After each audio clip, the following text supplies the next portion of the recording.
Buenos días, muchas gracias. Yo voy a presentar también en inglés, pero si algunos tienen preguntas, creo que podría entender y, bueno, podría responder en inglés también, pero muy bien.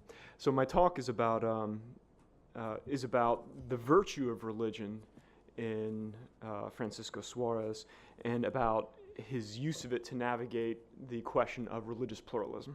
So, every genuine man feigns the passion he really feels. So writes Charles Sanders Peirce, the so-called father of American pragmatism, in a lecture on the art of elocution that he intended to deliver to Episcopal clergy. And he goes on to explain this rather provocative axiom as the anthropological insight behind every devotional action. He continues, "Teach your children to kneel down and say their prayers. Why? Because the law of the association of ideas. If they really have the devotional feeling, the deliberate putting on of the expression of it develops the feeling. There's the great psychological principle with which the clergyman has to work." So what Peirce had to describe in the ponderous circumlocution, feigning the passions that one really feels, Suarez, writing in the 16th and 17th centuries, could still capture in a single word: religio.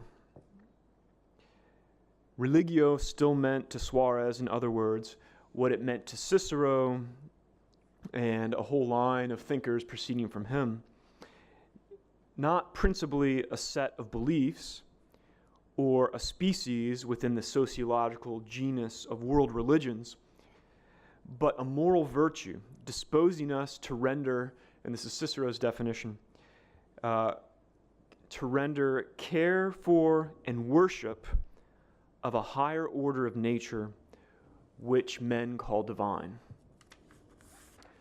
Retrieving this virtue-centered approach to religion, the longer version of my paper argues, may allow us to do in our day what Suarez did in his, namely, to think of religion not as a sphere defined in binary opposition to the secular, but as a quality that admits of degrees. And the fact that Suarez exposits the virtue of religion with a particular emphasis on the cultivation of the affect means, moreover, that his understanding of what counts as religio may align closely with our contemporary intuitions about what counts as a religion or as religious in the sphere of world religions. Simply put, a rough and ready criterion for whether a community qualifies as a religion may be the degree to which it dedicates itself to the cultivation of what Suarez calls religio. So to flesh out this just a bit in the time remaining, I'd like to make a couple points about the complex measure for what Suarez calls religious honesty. So he uses the Latin word honestas to talk about the uprightness of the practice of the virtue of religion. So to talk about religious honesty and the way this complex measure may sharpen our own thinking about what counts as a religious activity or grouping today. To the first point, it is worth noting that Suarez wrote his immense treatise De Religione, which amounts to 5 volumes in the Vives edition, as an apology for the Jesuits against various Spanish theologians.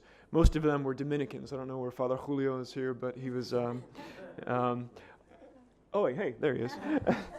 Although I will say, in the defense of the Dominicans, that also among the very first defenders of the Jesuits on the virtue of religion were also Dominicans too. So they were,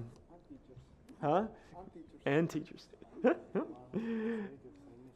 These theologians, Melchior Cano, Tomás de Pedroche, and others, charged Ignatius and the Jesuits with making affective promptings too sure a sign of God's will, thereby neglecting rational and ecclesial criteria for making decisions. Suarez responded by noting how the Dominican, Thomas Aquinas' approach to the virtue of religion also emphasized the habituation of feelings, or the affect, and exercising the affect in reverence for and subjection to God. Aquinas believed this disposition could be enhanced, to use Cicero's classic terms, by both the cura, the care for, so this inner meditation, and the ceremony, so the outer worship, by both of these aspects of human action. And so for Aquinas, no less than for Ignatius and the Jesuits, Suarez argued, developing patterns of feeling and attentiveness towards God was essential. And just to make the connection with between Aquinas and the Jesuits clear, Suarez describes these dispositions to be cultivated not using Aquinas' terminology of passions or sensible appetites, but using the more typically Ignatian language of affectus. So Ignatius, Suarez argues implicitly, is more faithful to Thomas than his Dominican detractors. The cultivation of appropriate attitudes towards God, which Suarez designates by the word honestas, depended not only on inner desire, but on conformity to certain objective external standards. Suarez thinks that our feelings about God do not flare up at random, but are elicited by certain objects, real or at least perceived. Hence, the way we imagine and conceptualize God and God's deeds shapes the kind of gratitude and subjection we feel toward Him. Likewise, outer acts of worship that we perform will also shape our inner attitudes. So this would be like Peirce's point about feigning the passions that we really feel. The kind of postures and gestures we take on shape our attitude of subjection towards God, whether we kneel or don't, for instance.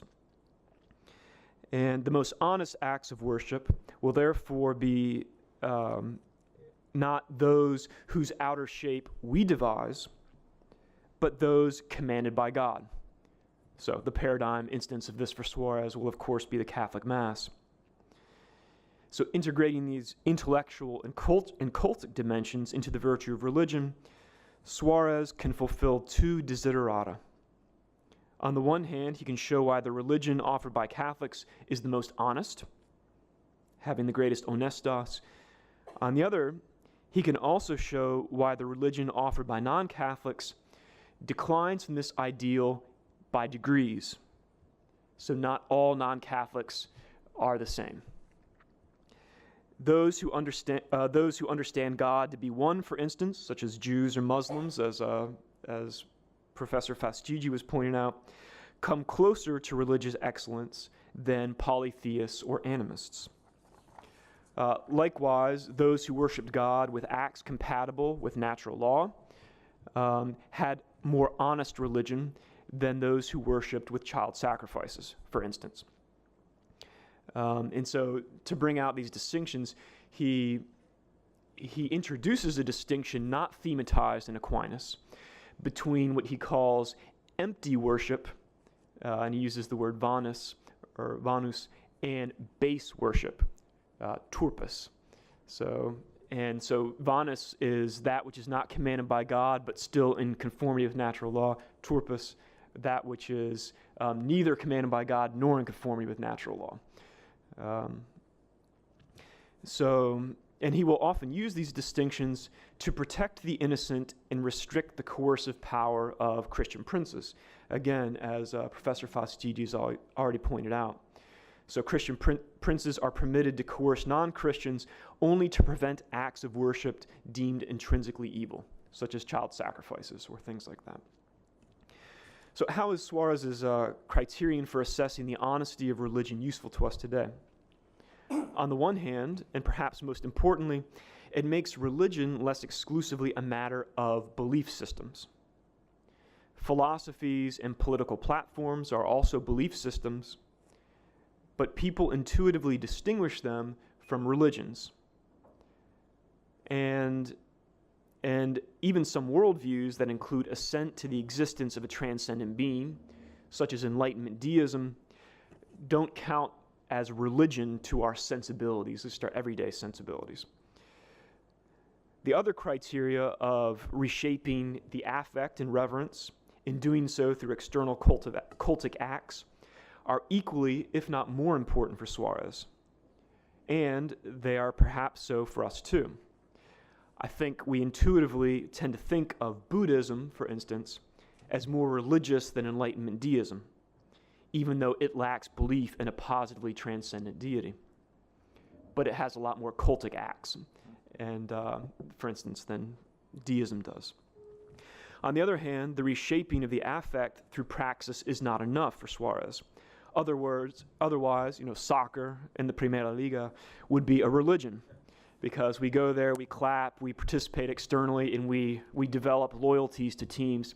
These reshape our affects, but we don't think of them as being religions. So hence, there must be a reshaping in a certain direction.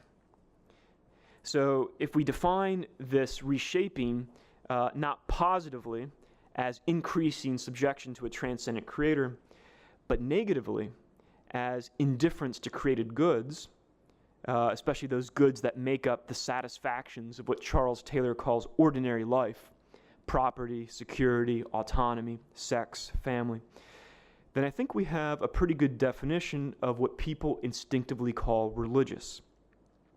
This indifference to created things is for Suarez the principal affectus religionis, albeit negatively stated. So as it turns out, we intuitively associate religions, in the sense of world religions, with communities that cultivate Suarezian religio and pattern themselves after religious virtuosos. This is perhaps why Buddhism, with its communities of monks and cultivation of dispassion, strikes us as so much more religious than Enlightenment deism or Primera Liga soccer, which don't require detachment from the goods of ordinary life. So in sum, viewing religion not primarily as a belief system, as we, I think, reflexively do today, but as a moral virtue making use of belief systems, as Suarez thought of it, gives us a more complex and differentiated criterion for gauging what counts as religious. It better serves our intuitive perception of a religion, and in this sense, it may help us to think in a more nuanced way about one of the chief complexities of modernity, the problematic differentiation of religious and secular domains. Thank you.